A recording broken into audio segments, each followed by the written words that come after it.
permacultura como modelo produtivo para o nosso agronegócio.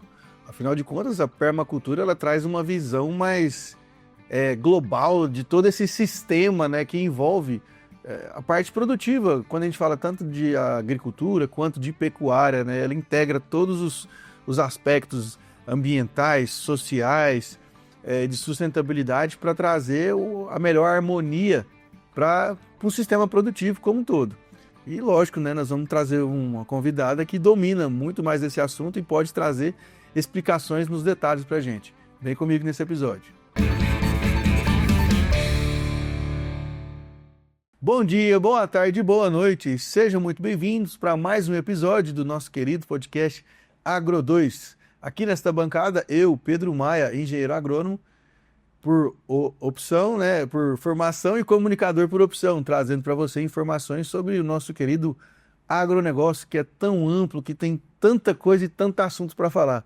Tanto é que nós já temos mais de 400 episódios aqui na galeria desse canal, de diversos assuntos. Então, se você está chegando por aqui, já se inscreve no canal aí, já deixa seu like, já comenta e compartilha e esparrama no mundo. Ajuda a gente a difundir o nosso querido agronegócio. Fechou? Então, vem com a gente que esse episódio hoje está sensacional, porque olha só, ela é veterinária pela Universidade Federal Fluminense, vem importada lá do Rio de Janeiro. Possui residência em Clínica e Cirurgia de Grandes Animais pela Universidade Federal de Goiás e mestrado em Ciência Animal também pela UFG. Ela é especializada em pecuária leiteira pela Reagro e atua como professora de Clínica e Cirurgia de Grandes Animais na Unigoiás. Além da formação acadêmica e da atuação docente, trabalha também como gestora ambiental e desenvolve práticas em permacultura. Seja muito bem-vindo, professora Suyan Bretel. Olá, tudo bem? Tudo Como bem, vai? professora? Tudo jóia. Falei certo? É Bretel mesmo? Isso, Tá certo. Suyan Bretel. Suyan Bretel, né, Nome professora? importado também. Um nome diferente, né? Marcante, forte, né? Isso. De personalidade. Porque permacultura também exige personalidade, né, professora? Exige sim. É um tema que eu acho que não tem mais como a gente falar de agro e não falar da cultura do permanente, né? Que é a permacultura. Cultura do permanente. Cultura do permanente quer dizer permacultura. Entendi. Numa visão assim, para a gente conceitualizar, para quem está assistindo ou ouvindo a gente, como que a gente pode sintetizar a permacultura? A permacultura, ela é uma técnica, digamos, da gente lidar com o agro, que ela surgiu na década de 70. Então, David Holman e Bill Morrison, né, eram dois professores, se uniram e eles desenvolveram técnicas para o permanente. O que é isso? A permacultura, ela visa a gente lidar com as problemáticas do agro, com o design das propriedades rurais, de uma maneira que isso fique para as próximas gerações. E isso tocou o meu coração há alguns anos.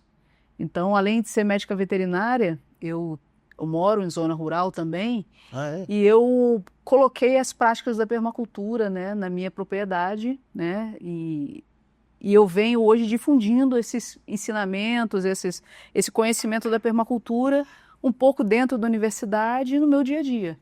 Então eu fico muito feliz, né, não de vir aqui falar de cirurgia, nem de clínica, mas de vir falar de uma cultura para as próximas gerações, né? Tem um pensamento para mim, árabe, muito interessante para a gente começar a entender o que é permacultura, sabe? Ele fala assim, quem planta tâmaras não come tâmaras. O que isso quer dizer? Se eu plantar uma tamareira hoje na minha chácara, eu jamais vou comer uma tâmara dela. Porque uma tamareira demora 80 anos para produzir. 80 anos. Então, quem planta uma tamareira está plantando para os seus filhos, para os seus netos, para os seus bisnetos, não para si. Então, isso fala um pouco do que é a permacultura, o que é essa cultura do permanente. É pensar no futuro, é pensar nas próximas gerações, entendeu? E a gente tem muitas ferramentas para poder englobar isso aí. Entendi. E aí isso envolve não só a produção animal, mas também a agricultura, né? Como eu falei no início, eu não falei errado, não. E não, envolve tudo, envolve as nossas relações com o campo, né? Então, o que é essa cultura do permanente? Ela tem uma ética, primeira coisa, né? Então, a gente tem o compromisso, primeiro, de cuidar da terra. Perfeito. Cuidar da terra não é só cuidar de cultivar, é cuidar dos recursos hídricos, cuidar da maneira como a gente planta, cuidar com os tipos de defensivos que são utilizados na sua propriedade, cuidar com que os manejos que você faça na propriedade não afetem seus vizinhos, né? Então, esse é o cuidar da terra. O segundo princípio da permacultura fala de cuidar das pessoas e dos animais. Então, isso exige práticas sustentáveis na pecuária. E cuidar das pessoas também envolve também um pouco, a gente pode falar de um serviço social. Não adianta eu estar inserida no município e não me preocupar com a educação das crianças que estão ali. Então, envolve educação ambiental, entendeu? Envolve o cooperativismo entre as propriedades, principalmente que a gente está falando das pequenas e médias propriedades, né? E o terceiro princípio é a partilha justa de excedentes de produção. O que é isso? A gente produz, né? A gente sabe que o Brasil é um país assim, que é uma potência do agro, né? Só que hoje o modelo que a gente tem de agro, né, que é o modelo tradicional que as pessoas conhecem, mais de 30% do que é produzido é desperdiçado. Então, a permacultura nada mais é do que a gente pegar esses excedentes de produção e a gente ter uma melhor destinação. Então, uma partilha justa. Um excedente de produção de uma fazenda pode ser a escassez da outra e a abundância de uma pode ser a escassez da outra. E isso a gente faz relações cruzadas, né? Então, a permacultura é esse mundo. E nisso a gente tem muitas ferramentas para a gente decifrar. Como eu falei, ela foi criada numa universidade, né? E hoje está em execução em vários locais, né? Entendi. Então, a permacultura, ela não é só uma técnica de manejo em si, ela é uma filosofia de vida mesmo. Aí você foi certinho, Pedro. Ela é um estilo de vida. Um estilo de vida. Ela é um estilo de vida. E aí desses 3 princípios éticos, né, surgiram 12 ferramentas. Se eu for falar as 12, nosso podcast vai ficar meio longo, né? Mas são ferramentas de observação do ambiente, ferramentas de como você pode fazer para que aquilo seja sustentável para próximas gerações. Eu até falo que hoje o nome sustentabilidade, ele ficou para trás, ele é ultrapassado, sabe? A gente, na verdade, já está num momento de lidar com as nossas relações do campo de mínimo impacto. E a permacultura ela vai trabalhar nesse mínimo impacto, porque nada dentro de uma propriedade rural pode ser desperdiçado. Concordo. Então, isso começa com uma formação. E a gente desperdiça, né? Desperdiça muito. Se a gente for falar das cidades, então, a quantidade de lixo produzido nas cidades é uma coisa enorme. E a permacultura ela pode ser aplicada também nas cidades, não só no campo. Como eu falei, é um estilo de vida. Uhum. Uma pessoa que mora no apartamento, por exemplo, ela pode ter uma composteira em casa. Separar os seus resíduos orgânicos, que é a grande maioria assim, do nosso lixo, que não é lixo, né? É recurso. Compostar isso em casa. Aí você fica pensando, poxa, mas eu não tenho uma horta. Por que eu vou ter uma composteira no meu apartamento? Será que você não pode adubar a árvore do parque que tem perto da sua casa? A árvore lá que tem no jardim do seu prédio, que você gosta de sentar ali embaixo com o seu cachorrinho para uma sombra, você pode adubá-la, por que não? Então é você olhar que tudo é um ciclo, que tudo funciona junto, entendeu? Que você não é um indivíduo sozinho nesse mundo. Ciclo eterno do carbono, né? É um ciclo eterno do carbono. E a gente sabe que a gente está caminhando para um clímax do petróleo. O que é isso? A gente acha que o grande desenvolvimento, né, que a gente teve no agro, nas cidades, veio a partir da Revolução Industrial e do petróleo. E o petróleo ele vai chegar num clímax na qual extrair o petróleo vai ser mais caro do que usufruir dele. Concordo. Então a gente hoje, a permacultura também fala de energias limpas, da gente tornar isso sustentável. Vou te dar um exemplo, já que a gente estava falando de compostagem. Imagina, por exemplo, se eu tenho na minha propriedade um biodigestor. O biodigestor é algo extremamente permacultural. Você vai colocar ali restos de alimento do refeitório, vai destinar fezes humanas, vai destinar fezes de animais e aquilo ali vai gerar gás. Gás natural que você pode usar para ressecar alimentos que você vende, por exemplo, bananinha seca, tomate seco, pode usar para ir para o fogão do refeitório para fazer comida para as pessoas, pode ser usado para aquecer a água, por exemplo, no laticínio. Um laticínio usa bastante água quente para os seus processos, né, de higienização. Então, isso daí ele é um ciclo. A permacultura ela olha todos os ciclos para que tudo se aproveite, entendeu? Nada se perca. Por isso que é um estilo de vida. é a cultura do permanente. E gostei muito quando você citou que primeiro a gente tem que cuidar do solo, né? Porque a professora também, Ana Primavera, né, que fala muito, que é a mãe da agricultura orgânica, né? E ela tem uma frase que é muito famosa, né? Que ela fala assim, solo sadio, planta sadia, ser humano sadio. Isso aí, Que é justamente. a tríade, né? Porque o solo é a base, né? Então, assim, a gente tem que aprender a cuidar do solo.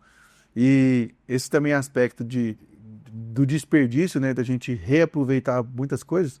Você pega uma propriedade rural hoje aí que tem lá um gado de leite, que tem lá um suíno, que tem uma ave, né? Tem tanta coisa que é jogada fora, né, professora? De dejeto mesmo, dos próprios dejetos dos animais.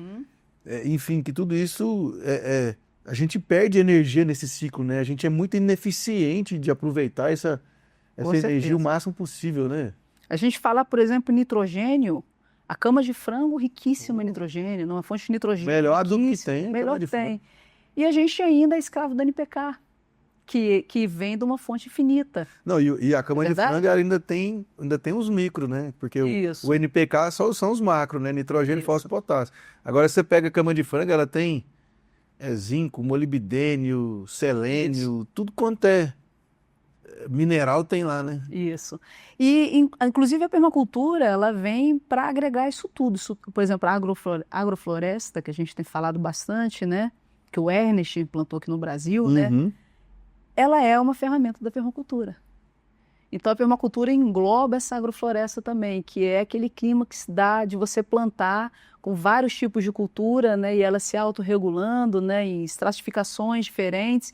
E você tem uma produtividade gigantesca. E o melhor, devolvendo fertilidade ao solo, né? Então, ela faz parte, não está separado, né? A permacultura ela é um mundo tão grande no agro, que a agrofloresta é uma partezinha dela. Sim, entendeu? Concordo. Então, tem muito mais coisas ali. Uma coisa importante também na permacultura é que para a gente começar a atuar como permacultor, a gente faz um curso chamado PDC. PDC. Que é o Design em Permacultura. Você recebe uma certificação, ele é um curso de 80 horas de duração, e para você ter essa certificação, você precisa morar em comunidade. Ah, é? Eu quando fiz a minha certificação, eu fui para uma comunidade... As pessoas antes falavam de comunidades alternativas, na verdade não, o nome são comunidades intencionais. São pessoas que moram juntos porque querem morar juntos e dividir a terra, né? Então eu fui até uma comunidade dessa em São Paulo, em Juquitiba, e eu morei com eles durante 12 dias. Então você precisa morar e botar as ferramentas em prática ali, e compreender as relações humanas, compreender bastante coisa a respeito daquilo, entendeu? E aí você tem essa certificação. Então não é simplesmente você estudar e começar a fazer, você exige um curso que tem que ser feito. E a gente tem alguns institutos aqui no Brasil bem eficientes em formação de permacultura. Aqui em Goiás nós temos em Pirinópolis um centro de permacultura muito legal, que é o IPEC. IPEC, que eles são inclusive um grande modelo em bioconstrução. Bioconstrução. A bioconstrução, construção com bambu, adobe, ferro-cimento, com o que tem na propriedade. Taipa de mão, isso tudo também é permacultural, porque é você aproveitar recursos que estão na propriedade. Vamos ver assim um exemplo, você vai montar uma propriedade num local em que as estradas, né, têm um acesso bem ruim. Você levar material de construção até lá, se torna extremamente caro, uma construção caríssima. Sim. Né? E se você aproveitar os recursos que estão no local? Então, às vezes, você vai fazer um galpão para estocar algum tipo de coisa, você tem, às vezes, aqueles bambus gigantes em abundância, você pode fazer uma construção com bambu, entendeu? Então, faz parte também, e isso fica sustentável. Então, também é uma ferramenta você parar de trazer insumos da cidade até onde você está e tornar seu ambiente o mais sustentável possível, né? A permacultura tem uma coisa interessante, que quando você vai fazer qualquer tipo de modificação, ou construção, ou projeto na sua propriedade, você tem que pensar em pelo menos 3 utilidades daquilo. Se ele não tiver pelo menos 3 utilidades, às vezes é só o seu ego que você está querendo alimentar. E não aquilo realmente deveria estar na sua propriedade. Um exemplo, imagina que eu quero fazer uma represa na minha fazenda. Primeira coisa, uma represa de uma coisa linda. Né? Uma água enorme, uma represa, um lugar de lazer. Então vamos lá, primeira utilidade, um local de lazer, que eu vou levar minha família, fim de semana, posso ficar ali, mergulhar, nadar. Mas só o lazer não adianta, né? Que eu vou fazer um impacto ambiental fazendo uma represa. Mas tudo bem, ele pode ser um impacto sustentável. E aí não é impacto, é recurso, entendeu? Aí eu posso, segunda utilidade, ter tanques redes e criar peixe. Perfeito. Pronto, produzindo alimento. E o meu excedente de produção ainda vai virar uma fonte de renda com a venda de peixes. Terceira coisa, a minha represa, às vezes, ela pode estar num local mais alto da propriedade e eu irrigar os pastos embaixo por declividade. E parar de depender da bomba para bombear a água para irrigar esses pastos. Então, olha, uma represa vai ser meu lazer, vai produzir alimento, vai ser uma fonte de renda e vai irrigar meus pastos. Pronto, tem 3 utilidades. Para produzir mais alimento. E produz mais alimento. Então, ele serve para mim. Então, ele é uma ética que ela começa a funcionar e você se perguntar o que isso aqui vai me beneficiar? O que isso aqui vai beneficiar a natureza? O que vai beneficiar meus vizinhos? Então, vamos executar. Uma metodologia de pensamento. Isso, vai beneficiar ninguém. Então, talvez não sirva para o seu modelo de produção. Você vai desperdiçar um espaço em algo subutilizado.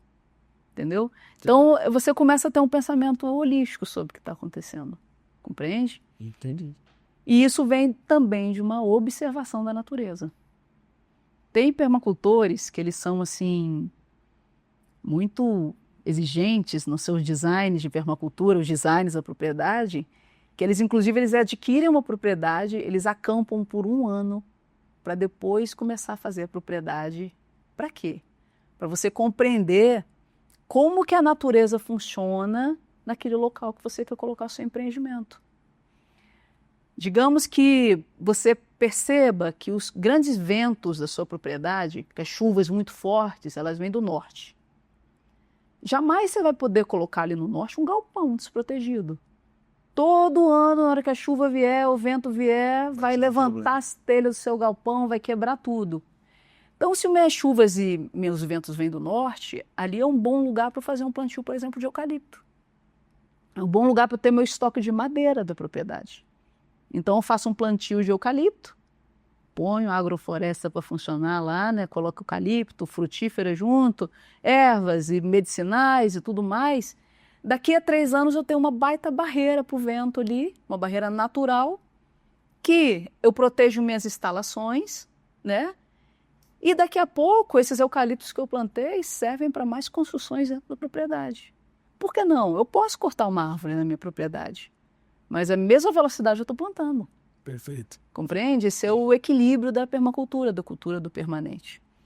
E aí você vê que é uma mudança de metodologia de vida. De mentalidade mesmo. É de olhar as relações do campo, sabe? E de não desperdiçar o recurso, né? Igual a senhora falou, de pensar no que determinadas benfeitorias ou determinadas ações vão impactar e se fazem sentido dentro do contexto, né? Da propriedade. Professora, e como é que a senhora caiu nesse mundo, assim, digamos assim? Como é que... Porque a senhora é da parte de cirurgia, né? Isso. De grande porte, né? De animal, está acostumada a operar boi, vaca, cavalo, né? Isso. E aí... E aí a senhora caiu nesse mundo, né? Como é que foi essa descoberta? Como é que começou essa paixão aí? Para começar, eu sou do Rio de Janeiro, né? Então eu fui criada... É o mesmo? Não, eu fui criada em Macaé. Macaé. Fica a 200 quilômetros do Rio de Janeiro. Eu morei até meus 17 anos na praia, bem próximo ao mar, né? Macaé já é região praiana. Macaé fica ali próximo a Rio das Ostras, Búzios, uns pequenos paraísos, né? Tem uma plataforma de petróleo ali? Tem uma plataforma de petróleo. É o Porto da Petrobras. O Porto da Petrobras. Esse nome eu lembro. É isso mesmo. Então eu fui criada em Macaé, fiz minha faculdade no Rio de Janeiro, né? Em Niterói. E o engraçado é que dentro de mim havia algo que me falava que o Rio de Janeiro não era o meu lugar. Né? Eu sempre tive um encanto pelo campo, então Macaé tinha uma região serrana, com muitos aras, eu tinha um cavalo lá e tudo mais. E aí eu coloquei dentro de mim assim e falei, o Rio de Janeiro não estou no lugar correto, eu preciso ir para onde está o agro, porque é lá que eu vou trabalhar. E aí eu me formei, por incrível que pareça, eu peguei meu diploma num dia, no dia seguinte eu peguei um ônibus e fui embora do Rio de Janeiro com meu diploma. Porque eu tinha certeza que eu estava no lugar errado. E aí eu vim parar em Goiânia. Como? Eu passei por uma prova de residência médica aqui na UFG. Então, cheguei aqui em Goiânia com mochila nas costas, não tenho família aqui, nada, né? E Isso que aí, ano que era? isso foi 2018. 2018. Pré-pandemia ali. 2018. Ou 18 não, 2008. 2008. 2008, que já vai fazer 18 anos que eu tô aqui, 2008. Né? Então, você já é goiano. Não, já tem muito tempo. Então, em 2008, eu cheguei aqui com a mochila nas costas e aí eu comecei a ir para o campo. Então, a Universidade Federal de Goiás tinha um programa de levar os alunos para o campo. Então, a gente ia para as fazendas, atender as propriedades. Extensão. É um programa de extensão mesmo, mas prestando serviços clínicos cirúrgicos, né, com a universidade. E dali eu fui vendo, falei, não, aqui é meu lugar. É aqui que eu tenho que estar, é aqui que está o agro, é aqui que as pessoas vivem do campo e não tem o campo como um hobby, como eu via no Rio de Janeiro, né? E, enfim, Bebeu da água do Goiás. Não gosto do Rio de Janeiro nem para passear agora, só vou lá visitar a família. Mas aqui é bom demais. Mas o Rio de Janeiro continua lindo. Continua lindo, continua lindo. Mas, enfim, vim parar aqui e fui trabalhando e eu sempre estou no campo, né? Então, como médica veterinária, eu estou no agro, trabalhei um bom tempo com pecuária leiteira. Hoje, a minha grande atuação, além da docência, é com cavalos. Né? A minha formação, eu sou cirurgiã de grandes animais. Então, focado em cavalos também? Posso falar que 80% do meu tempo eu trabalho com cavalos, né? O restante eu trabalho com bovinos e muitos ovinos. Mas o meu atendimento é bem clínico cirúrgico mesmo, né? Então, procedimento, né? Eu cheguei a prestar assistência um tempo aqui em Goiás, em fazendas, mas hoje é bem focado no atendimento especializado. E na pandemia, né, eu comecei a perceber que a cidade não era o meu lugar. Não interessa se era Rio de Janeiro, se era Goiânia, a cidade não era o meu lugar. E eu adquiri uma propriedade em Goianápolis. Bem pertinho, perto do Tomate, né? E chegando naquela propriedade, era uma propriedade extremamente degradada. Padrão Goiás. O solo degradado, as pastagens degradadas, as relações humanas degradadas, a casa, tudo aos pedaços. Abandonado, né? E aquilo ali tocou meu coração. Falei, não é possível que a gente tenha um pedaço do paraíso. Onde eu moro, eu falo, é meu paraíso, né? E isso aqui tá assim, a terra tá desse jeito, pedindo socorro. Cheio de carrapicho, carrapato, cupim, que vocês imaginam, formiga, que são marcadores de que aquele local ali tá ali pedindo socorro, né? Tem uma nascente na minha casa, a nascente estava assim quase desaparecendo, né? Porque o gado passava ali, foi soterrando. E aí eu fiz a faculdade de gestão ambiental para começar a perceber um pouco como eram essas relações. E eu conheci a permacultura. Então, eu conheci a permacultura em casa, na pandemia, vendo vídeo no YouTube de permacultura. Eu falei, o que é isso? Eu preciso estar ali. E aí eu fui fazer o meu PDC, lá em Juquitiba, em São Paulo. Tentei fazer em outros lugares, os institutos fechados por causa da pandemia, e aí eu consegui fazer. E a partir daí minha vida mudou. E hoje você ainda mora na propriedade? Eu moro na propriedade, depois eu fiz o curso de agrofloresta, vem muita coisa vindo por aí. Mas a permacultura passou a ser o meu estilo de vida. Então, por exemplo, todo o saneamento da propriedade é um projeto meu. Então, hoje eu tenho 2 tipos de saneamento, né, na minha casa. Eu separo as águas negras, que vêm do banheiro, das águas cinzas, que vêm da cozinha e da lavanderia. E eu tenho tratamentos ecológicos. As águas cinzas são tratadas no ciclo das bananeiras. As águas negras são tratadas num TEVAP, chamado tanque de evapotranspiração, na qual recebe os dejetos, ali a gente planta bananeiras em cima e ainda produz alimento. Lembra das 3 utilidades que eu te falei? Então hoje eu tenho um sistema de saneamento na minha casa que a gente fez com um entulho, com o que tinha ali. Limpando a chácara, a gente fez um sistema de saneamento, olha isso. Que trata os nossos dejetos, não polui o meio ambiente, não polui mais o meu lençol freático lá, e ainda produz banana, ainda produz alimento. Dá para fazer uma horta lá também. Dá para fazer uma horta, Então, assim, você começa a olhar tudo de maneira integrada. Então, a permacultura eu posso falar hoje que é uma paixão, né? Venho trabalhando para começar a prestar consultorias, isso, mas não, por enquanto é o estilo de vida que eu vivo e levo para minha comunidade. E lógico, se eu estou dentro da universidade, eu levo um pouquinho do conhecimento no meu dia a dia ali com meus alunos também, compartilho com e dá eles, para né? transformar num curso online também, para quem, Tá, também. né, tem muitas possibilidades aí, né? E aí, mas aí é bom que Goianápolis é muito perto, né? Mas assim, talvez deve ficar só difícil o seu deslocamento aí para ir para a universidade dar aula ali, mas para quem é do Rio é acostumado a andar essas distâncias, né? Porque aqui em Goiás, né, professora, não sei se a senhora já percebeu, mas aqui 20 quilômetros você anda na cidade inteira, né? Verdade. Você vai para todo canto. Já no Rio de Janeiro, 20 quilômetros não é nada, né? Não é nada. Para mim, sair da chácara, vir aqui, voltar é tranquilo, né? A gente é acostumado a andar muito. E assim, e a nossa atuação do agro, a gente se acostuma a andar muito, né? Sim. Então, vou sair para trabalhar. Ontem eu fui prestar alguns serviços cirúrgicos. Eu fui em 4 municípios, rodei uns 500 quilômetros. Não, e aquela região mesmo ali, né, que a gente chama aqui de Estrada de Ferro, né?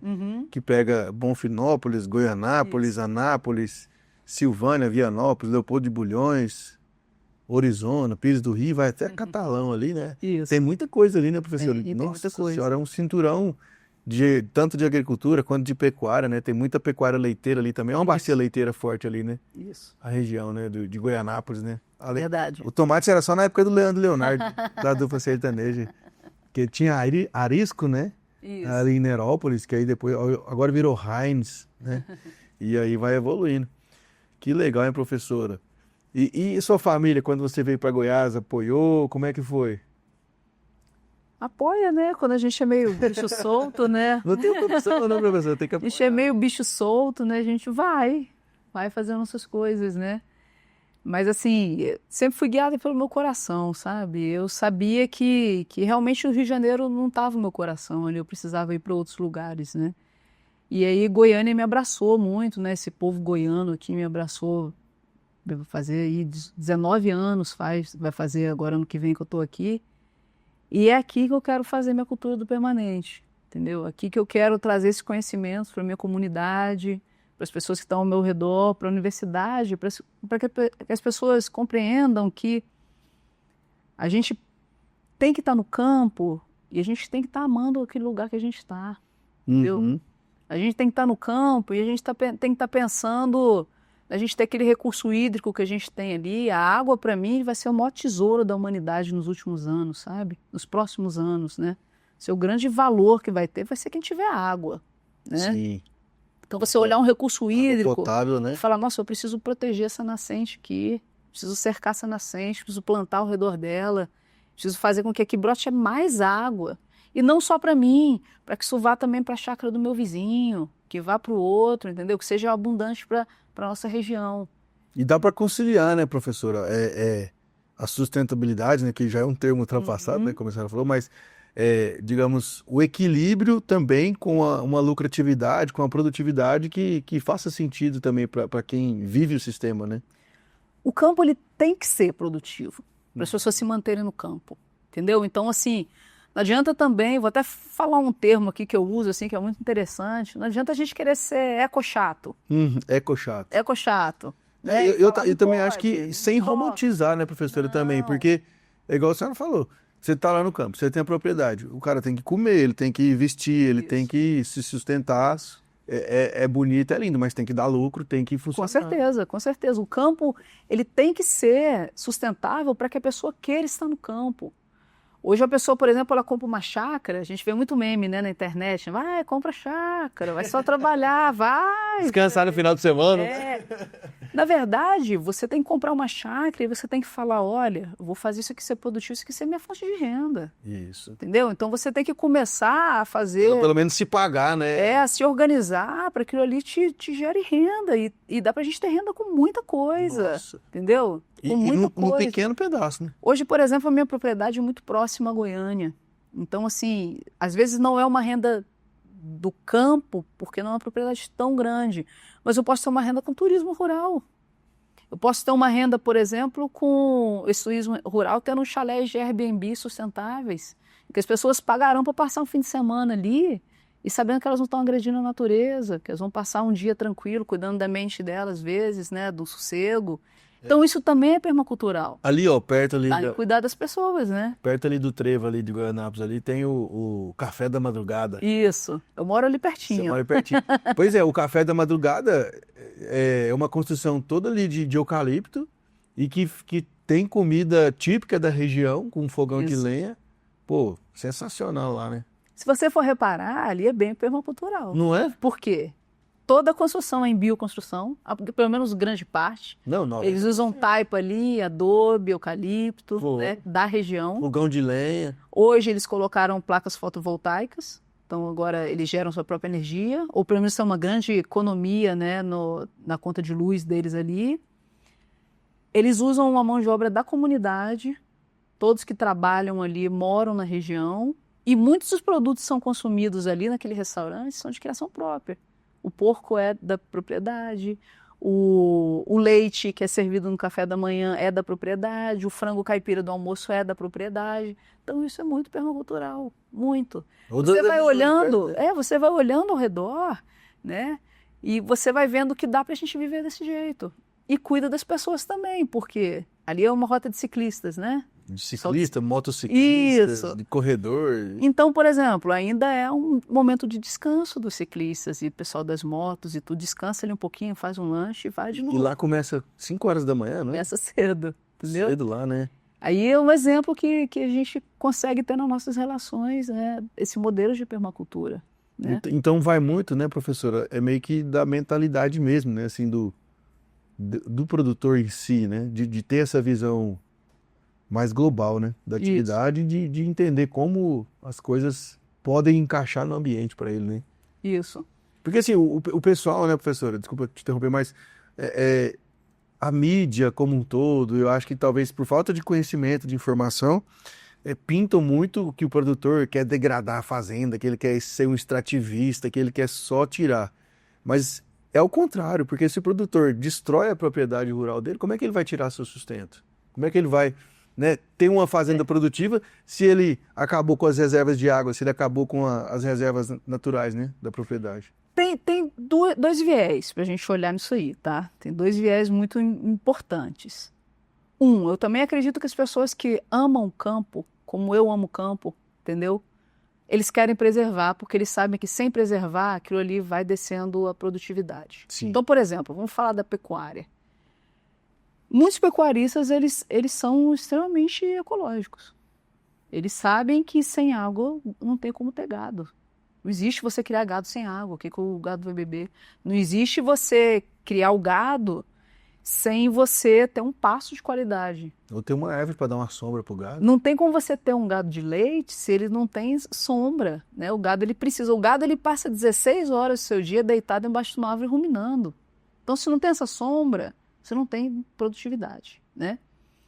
E aí existe um outro tipo de agro que sim, a gente também não pode romantizar tanto, que existe um agro predatório, que é um agro que hoje não está focado em produzir alimento, ele está focado em lucro. Lucro a qualquer custo. Então isso tem que ser olhado com muito cuidado, porque às vezes falta um pensamento permacultural. É o que eu falei, das tâmaras, compreende? Uhum. Então tem muita gente que quer o alimento agora, preciso desse lucro agora, e não está pensando nos seus filhos e netos. Não está pensando que você extrair o máximo dessa terra hoje, se eu não repor esse nitrogênio, não repor o carbono, não repor o que tem que repor ali naquela propriedade, daqui 10 anos ela é uma propriedade improdutiva, que foi a propriedade que eu comprei, degradada. Compreende? Compreendi. Então, assim, existe também as pessoas do agro ter essa consciência do futuro. E você pensando no futuro, a sua produtividade ela vai aumentar com certeza. Exponencialmente. Entendeu? O negócio é que a natureza, ela não funciona no nosso tempo. Ela funciona no tempo dela. Entendeu? A natureza, ela precisa, por exemplo, você botar um sistema agroflorestal. Tem muita gente que diz que a agrofloresta não é produtiva, porque ela exige um clímax. Ela exige uma máxima produção, ela exige uma estabilidade daquele sistema. Você consegue uma estabilidade de um sistema agroflorestal extremamente produtivo com mais ou menos 12 anos. As pessoas querem isso hoje, agora. Semana que vem, né? Semana que vem você não vai ter isso. Só que quando você atinge, por exemplo, um clímax na sua agrofloresta, com 10, 12 anos de implementação da sua agrofloresta, você vai ter aquilo ali abundante pro resto da sua vida. É um recurso infinito. Infinito na sua agrofloresta. É um PG infinito. Enquanto quem quer o agora, o amanhã, daqui 10 anos não tem mais nada. Aquela terra ali virou uma terra de cascalho, sem água, com erosão. Sem nutrientes. Sem nutriente. E aí ele já tem que buscar uma nova terra. Entendeu? Então, assim, a gente for pensar hoje no agro, a gente deve explorar, sim, nossas áreas. Lógico, a gente está produzindo alimento. Os pecuaristas, os agricultores, eles produzem alimento, né? Mas eles precisam deixar áreas para que a natureza continue se restaurando e mantendo o seu ciclo. Por exemplo, aqui em Goiás, por lei, a gente pode explorar 80% do nosso território. 20% tem que ser preservados. E esse 20% tem uma importância, porque está protegendo nascentes. Entendeu? Esse 20% está mantendo corredores de fauna, os animais circularem entre as unidades de conservação. Entendeu? A gente for para o bioma amazônico, por exemplo, já é diferente. O bioma amazônico, por exemplo, eu posso explorar só 20% e tem que preservar 80%. É o contrário. Mas é totalmente diferente, porque é um bioma que tem uma fragilidade diferente. Compreende? Então, os estudiosos do agro, eles não querem destruir o agro, não querem nada disso. Questão de ter alimento, não. Né? O agricultor e pecuarista, ele mantém a nossa vida, né? Mas tem que manter a nossa vida por um longo período de tempo. Para sempre, né? Para sempre. Então, os princípios da permacultura, eles vêm aí, né? O lucro, às vezes, não é agora, mas podem ser lucros para muitas gerações, entendeu? Inclusive, até saiu, né, recente, que foi apresentado na COP30, lá um estudo da Embrapa, territorial, falando que o produtor é o que mais conserva o meio ambiente, né? Porque as nossas leis são muito rígidas, né, nesse aspecto. Lógico, né, não dá pra gente falar que é 100% perfeito, porque tem os criminosos no meio que não respeitam a lei e estão sujeitos, né, às punições. Mas o produtor rural, de maneira geral, ele defende o meio ambiente em que ele está inserido ali e que ele produz. Professora, e qual que é a rede social para quem puder acompanhar mais seu trabalho, para quem quiser ter mais informação? Quem quiser acompanhar mais o trabalho da medicina veterinária é o @saúde-rural. @saúde-rural. Aí é a minha clínica, né? Então é o trabalho veterinário, é o trabalho de campo, é o dia a dia de um veterinário de campo, né? E o meu perfil pessoal, @suyanvet. Que aí a gente agora eu falo um pouco do rancho. Suyan com Y, né? Suyan, SUYAN. Suyanvet. De né? veterinária. De veterinária.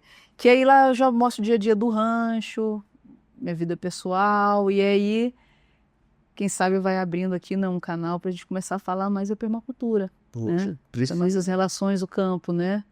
Então são esses dois que vocês podem ter um acesso. Professora, muito obrigado aí pelo seu tempo aí. Eu que agradeço pela oportunidade. A visita, né, para a gente difundir um conhecimento tão importante e tão relevante, né, para a nossa sociedade, que a gente precisa ter um olhar carinhoso, né, para a permacultura, para esse equilíbrio como um todo dentro do nosso agro, né? Isso mesmo. Muito obrigada, eu que agradeço o convite. Eu espero que tenha aguçado pelo menos a curiosidade das pessoas para conhecerem a permacultura. Tem muitos canais no YouTube, muito interessantes, né, sobre a permacultura. Vão atrás dos cursos de PDC pelo Brasil inteiro. E tem uma rede bem legal aí que está se unindo com esses princípios. E aqui em Goiânia, quem quiser conversar um pouquinho sobre permacultura, pode me procurar que eu estou à disposição. É isso aí. Então, segue lá, professora, @saúde-rural e @suyanvet. Tá bom? Obrigado você que assistiu mais um episódio aqui do nosso podcast, ou para você que ouviu também aí através do Spotify, do Apple Podcast, Amazon Music e outras mais, né? Compartilha, esparrama no mundo. Se você gostou, deixa o like, que o algoritmo vai entender que esse conteúdo é relevante. Se você não gostou, deixa o dislike, que aí o algoritmo vai entender que esse conteúdo não é relevante para você, tá bom? Tamo junto, gratidão, aqui, na galeria desse canal temos mais de 400 episódios para você assistir sobre diversos assuntos, agricultura, pecuária, mercado, até dupla sertaneja, o que mais, Pedro? Culinária, arte, enfim, é Brasilzão, tudo que tem desse Brasilzão nosso aqui, fechou? Acesse aí nosso portal agro2.com.br para você ficar por dentro das notícias no Brasil e do mundo, de tudo que acontece no agronegócio. E segue o nosso perfil também nas redes sociais, @portalagro2. Fechou? Valeu, obrigado, tamo junto e bora pro próximo.